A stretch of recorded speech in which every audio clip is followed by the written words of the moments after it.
काय रे, ठीक आहे ना ती? सिद्धू मला सांग, डॉक्टरांना फोन करायचा आहे का आपण? हा पण अशी कशी अचानक चक्कर आली तिला? थांबा मी बघून येते. आधी मला सांगा, भावनाला एकटीला सोडून तुम्ही कुठे गेला होता? तुम्हाला माहिती आहे ना तिची कंडिशन किती नाजूक आहे, मग एकटीला कसं काय टाकलं तुम्ही?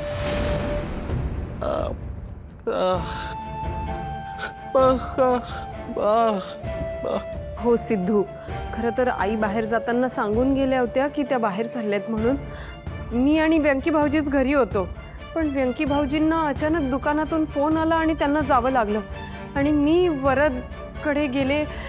पण मग मला कॉल केला असताना तुम्ही, मी आलो असतो इकडे. हां, मला वाटलं होतं की भावनाची इकडे सगळी काळजी घेतात, ती सेफ आहे, नजरेला होऊ देत नाही कोणी. पण इथे आलं तर बघतो काय कोणीच नाही घरी. तिची काय अवस्था झाली होती माहिती आहे का तुम्हाला? सिद्धू, अरे खरंच काम निघालं अचानक म्हणून जावं लागलं, नाहीतर आम्ही असं एकटीला सोडलं असतं का? अहो, असं काय महत्वाचं काम होतं? पण डॉक्टरांनी सांगितलंय ना की तिच्या बरोबर राहणं, तिची काळजी घेणं खूप महत्वाचं आहे, खूप गरजेचं आहे. ते सुद्धा तुम्ही करणार नसाल तर कोणावर विश्वास ठेवायचा आहे मी? हे बघा, उद्या जर तिला काही झालं ना तर मी कोणालाही माफ करणार नाहीये. सिद्धू,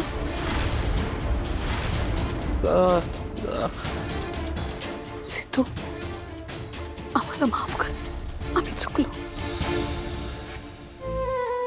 काकू, म्हणजे सॉरी, मी रागाच्या भरात जरा जास्तच बोललो, मला माहिती आहे.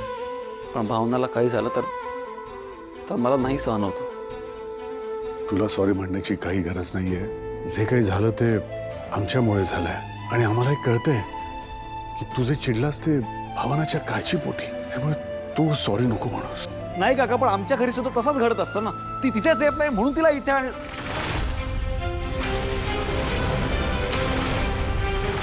सिद्धू, म्हणजे तुला काय म्हणायचं नक्की?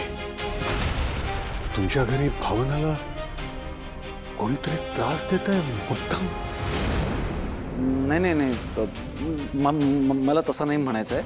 म्हणजे तिथे कसं, तिथे आनंदी असते, घरच्या जबाबदारी असतात ना, आणि त्या सगळ्यात हे सगळं काम वगैरे, म्हणजे म्हणून मी तसं बोललो काका. सिद्धू, काळजी करू नकोस.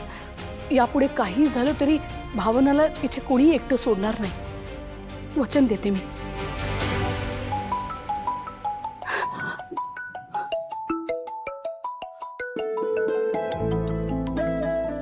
काकू, पुन्हा एकदा माफी मागतो, पण मी रागाच्या भरात खरंच वेड्यासारखा काहीतरी बोललो तुम्हाला उगाच. सिद्धू, आता जाऊ दे हा विषय, विसर हे सगळं.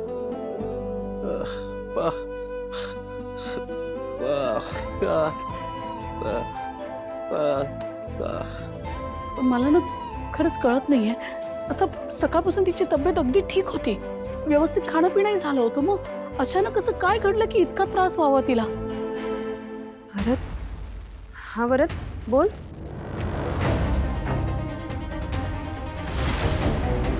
काय? तू घाबरू नको, काही काळजी करू नको, मी येते. तू बरा आहेस ना?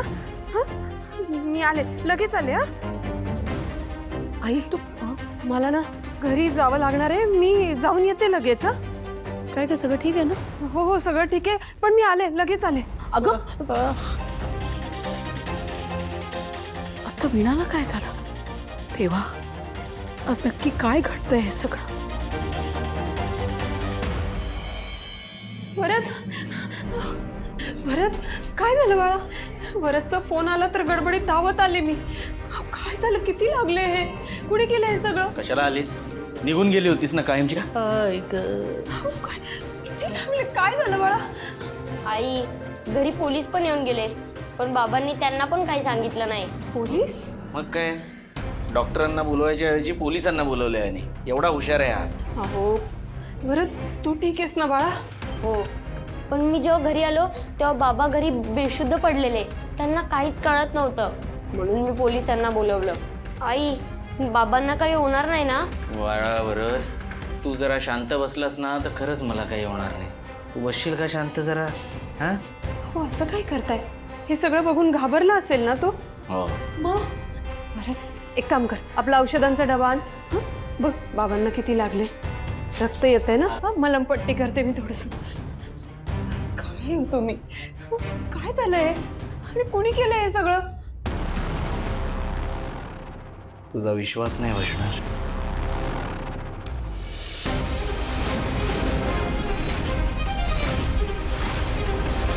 चोर आला होता. चोर? त्याला मी बेदम मारलं.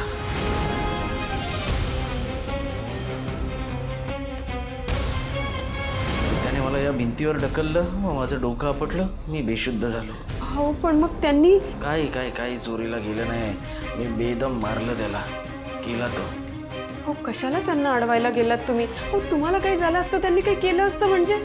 मला काही झालं असतं. मग तू कशाला गेलीस तिथे कायमची राहायला? ए वीणा, वीणा ये ना ग परत प्लीज. बघ कसं इकडे सगळी गडबड होऊन जाते. ते बघ त्या दिवशी आहे ना माझ्याकडून तसं वागायला नको होतं. प्लीज अगं चुकलं माझं. ये ना तू इकडे परत. हो आई, प्लीज ये ना तू परत इकडे राहायला. मला खूप भीती वाटते ग. हां वीणा, ए वीणा ये ना इकडे परत प्लीज. हो ना, बस बस. कसं वाटतं, बरी आहेस का ग? अगं तू आराम करायचा ना, कशाला बाहेर आलीस? मला सांग, तुझ्यासाठी थोडं सरबत आणू?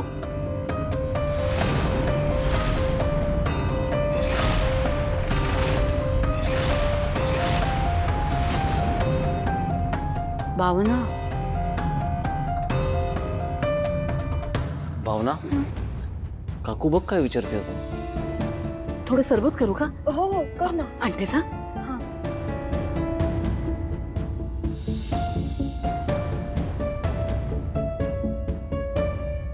काय शोधते सगळं तू? अहो आनंदीचं खेळणं नाही, ते खाली गेलंय तिकडे कुठेतरी, जरा काढून देता का? भावना, अगं तू सिद्धूला का सांगतेस? मी नंतर देईन खेळणं काढून. हा, नाही नाही नाही नाही नको, सिद्धिराज येतील ना काढून. अहो जरा द्या ना. त्याचं काय आहे, ते खेळणं ना ते सेलवरचं खेळणं आहे, तर उगाच त्याचे सेल जातील ना, आणि मग त्याचं बटनही मी चुकून ऑन ठेवलंय, तर ते वाजेल उगाच. हो अहो चला ना, मला जरा ते काढून प्लीज.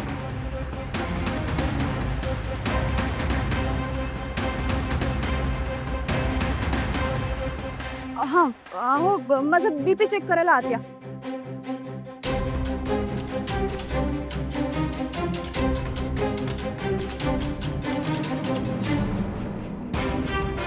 हो ना, काय चाललंय सगळं? बावली बघ, बावलीची अवस्था अशी काय? हो ना, नेमकं काय प्रकरण आहे? सांगते.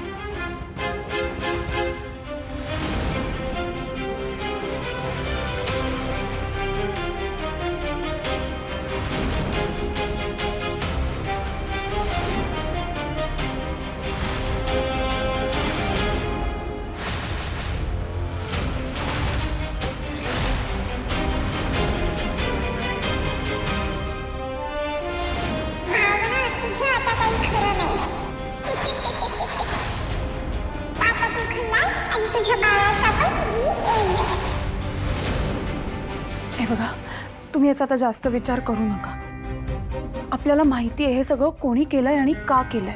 नाही, घरच्यांपासून सेफ राहावं म्हणून तुला इथे आणलं होतं, पण ते आता इथे सुद्धा त्रास देतात. जाऊ द्या ना, आपण या गोष्टीचा जास्त विचार नको करायला, सोडून द्या. काय खरंच जाऊ दे, तू या सगळ्याचा विचार नको करूस. हा, तू आराम कर.